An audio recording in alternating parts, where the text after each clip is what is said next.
Viagem ao centro da Terra. Júlio Verne, capítulo 17. Começava a verdadeira jornada. Até então, nosso esforço havia superado todas as dificuldades. Agora elas brotariam sob nossos pés. Ainda não havia me aventurado a olhar para o poço insondável em que estava prestes a adentrar. O momento havia chegado. Eu ainda podia participar da jornada ou me recusar a fazer parte dela, mas eu sentia vergonha de recuar diante do caçador. Hans aceitou a aventura com tanta calma, tamanha indiferença e tal menosprezo por qualquer perigo, que eu corei com a ideia de ser menos corajoso do que ele. Se estivesse sozinho, poderia ter novamente entabulado uma série de longas discussões, mas na presença do guia, fiquei em silêncio. Uma parte de minhas lembranças retornaram à minha linda virlandesa e me aproximei da chaminé central. Já mencionei que ela media 100 pés de diâmetro e 300 pés de circunferência. Inclinei-me sobre uma rocha saliente e olhei para baixo. Meus pelos se arrepiaram de terror. Uma sensação de vazio tomou conta do meu ser. Senti o centro de gravidade deslocando-se em mim e a vertigem subindo ao meu cérebro feito embriaguez. Não há nada mais traiçoeiro do que essa atração pelo abismo. Eu estava prestes a cair. Uma mão me segurou, a de Hans. Suponho que não aprendi o suficiente com as lições dos abismos na Vorfresserskirk, em Copenhague. Embora mal tenha olhado para aquele poço, tomei consciência de sua estrutura. Suas paredes, quase perpendiculares, apresentavam inúmeras saliências que facilitariam a descida. Mas, embora não faltassem degraus, não havia corrimão. Uma corda, presa à borda da abertura, deveria bastar para nos sustentar. Mas como iríamos desamarrá-la quando chegássemos à extremidade inferior? Meu tio usou um método muito simples para superar essa dificuldade. Ele desenrolou uma corda de 400 pés de comprimento, da grossura de um polegar. Em um primeiro momento, deixou metade dela cair no poço. Depois, enrolou-a ao redor de um bloco de lava saliente e jogou a outra metade pela chaminé. Assim, cada um de nós poderia descer segurando as duas metades da corda com as mãos, de modo que ela não poderia se soltar. Quando estivéssemos a 200 pés abaixo, seria fácil recuperar a corda inteira, soltando uma ponta e puxando a outra. Então, aplicaríamos novamente este método ad infinitum. Agora, disse meu tio, após concluir os preparativos, vejamos as nossas cargas. Vou dividi-la em 3 lotes. Cada um de nós carregará um deles nas costas. Estou falando apenas dos objetos frágeis. O audacioso professor, obviamente, não nos incluía nessa última categoria. Hans, ele disse, se encarregará das ferramentas e de uma parte do suprimento de comida. Você, Axel, levará mais 1/3 do suprimento de comida e as armas. Eu vou levar o restante dos suprimentos de comida e os delicados instrumentos. Mas, eu disse, e quanto às roupas e aquela porção de escadas e cordas, quem as levará? Elas descerão sozinhas. Como assim? Perguntei. Você verá. Meu tio gostava de usar meios extremos sem hesitação. Por ordem dele, Hans colocou todos os itens inquebráveis em um único pacote que, firmemente amarrado, foi simplesmente jogado no buraco. Ouvi o rugido alto produzido pelo deslocamento das camadas de ar.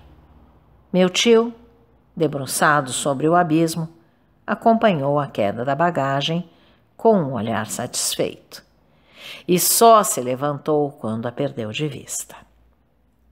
Bem, ele disse, agora é a nossa vez. Pergunto a qualquer homem sensato se é possível ouvir tais palavras sem estremecer. O professor amarrou o pacote de instrumentos nas costas. Hans pegou as ferramentas e eu as armas. A descida teve início na seguinte ordem: Hans, meu tio e eu. Foi realizada em profundo silêncio, perturbado apenas pela queda de rochas soltas no abismo. Deixei-me cair, por assim dizer, segurando freneticamente a corda dupla com uma mão, enquanto a outra segurava o meu bastão de ferro. Um único pensamento me dominava. Eu temia perder o ponto de apoio. A corda me parecia muito frágil por suportar o peso de 3 pessoas. Utilizava-se o mínimo possível, operando milagres de equilíbrio nas saliências de lava que meu pé tentava agarrar como se fosse uma mão. Quando um desses degraus escorregadios tremeu sob os pés de Hans, ele disse em sua voz baixa: "Give act!" "Cuidado!" repetiu meu tio. Em meia hora, chegamos à superfície de uma rocha bem encaixada na parede da chaminé. Hans puxou a corda por uma de suas extremidades. A outra ponta subiu no ar.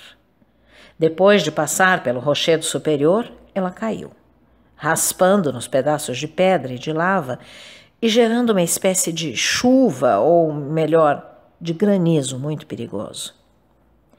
Debruçando-me sobre as bordas de nossa estreita plataforma, notei que o fundo do buraco ainda estava invisível.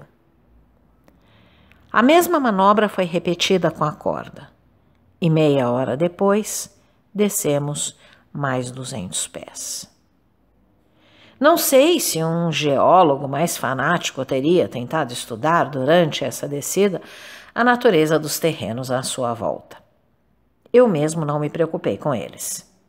Se eram pliocenos, miocenos, eocenos, cretáceos, jurássicos, triássicos, permianos, carboníferos, devonianos, silurianos ou primitivos, pouco me importava. Mas o professor, sem dúvida, examinava-os e fazia anotações, pois durante uma de nossas paradas me disse: "Quanto mais desço, mais confiante fico. A ordem dessas formações vulcânicas confirma em absoluto as teorias de Davy. Agora estamos no solo primordial, onde ocorreu a reação química dos metais flamejantes em contato com o ar e a água.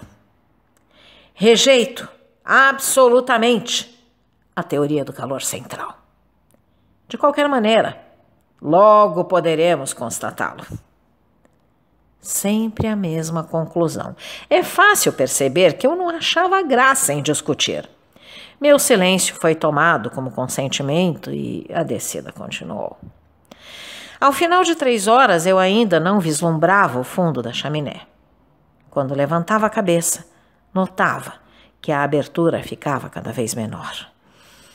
As paredes, devido à leve inclinação, tendiam a se aproximar. A escuridão chegava aos poucos. Ainda assim, continuávamos descendo.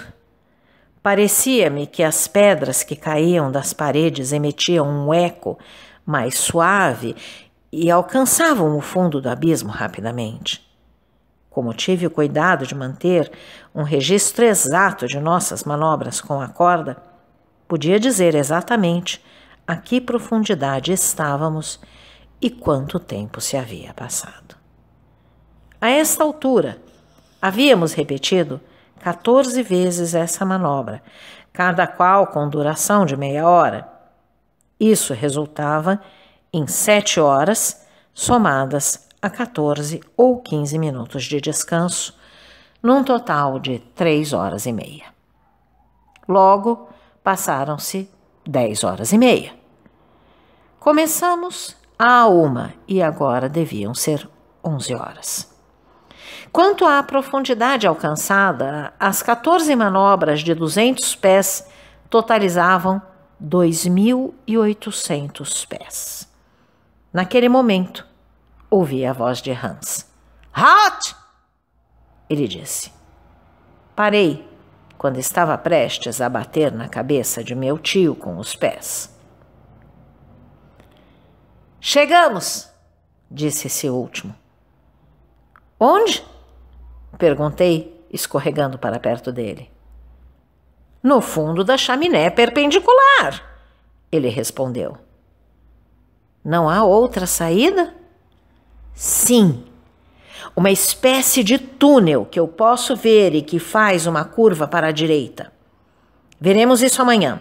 Vamos jantar primeiro e depois dormir. A escuridão ainda não era total. Abrimos a sacola com os suprimentos, comemos e nos deitamos da melhor maneira que pudemos sobre uma cama de pedras e fragmentos de lava. Me deitei de costas, abri os olhos e vi um ponto brilhante na extremidade daquele tubo de 3.000 pés de comprimento, que agora se tornara um vasto telescópio. Era uma estrela sem cintilação que, pelos meus cálculos, devia ser a Sigma da Ursa Menor. Então, caí em um sono profundo. Então, caro audioleitor, se você gostou deste conteúdo, deixe seu like e inscreva-se no canal ativando o sininho para ser notificado dos próximos vídeos, com os próximos capítulos deste e de outros livros que estarei publicando. Um grande abraço e até a próxima!